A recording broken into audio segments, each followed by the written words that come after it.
la ville de Tombouctou a fait l'objet d'une attaque complexe menée par les terroristes du JNIM. Cette attaque a visé d'abord l'aéroport de Tombouctou avec des tirs d'obus, d'ailleurs qui n'ont pas fait d'effet, et aussi une infiltration à l'intérieur du camp Fort Cheikh Sidi Becaye. Et le commando qui s'est infiltré au niveau du camp Fort Cheikh Sidi Becaye, à peu près une dizaine neutralisés.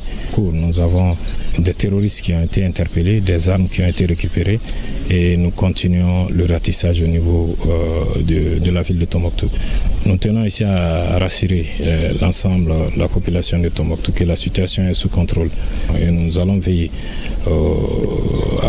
à la libre circulation des personnes et de leurs biens à l'intérieur de la ville de Tombouctou.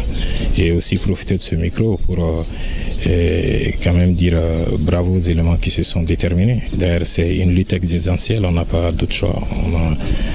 Le choix que nous avons, c'est de nous défendre et de neutraliser le maximum. Et nous allons continuer la lutte par la grâce de Dieu. Le message à l'endroit de la population est de continuer à collaborer, de rester dans les maisons quand ça tire à l'intérieur de la ville. Et comme la population l'a toujours fait, de nous aider encore à localiser ces groupes armés terroristes.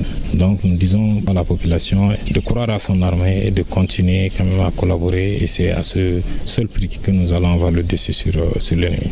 Il s'agissait pour nous, au nom des autorités régionales, mais également aux autorités nationales, pour passer voir les hommes dirigés par le colonel Niangadou, en même temps les féliciter, mais également les encourager et lancer dans ce sens également aussi un appel à l'endroit de la population de collaborer davantage avec les forces armées maliennes. La population a beaucoup collaboré et c'est ce qui est recherché par les forces armées de sécurité et les autorités administratives pour garantir la sécurité dans la région de Tombouctou.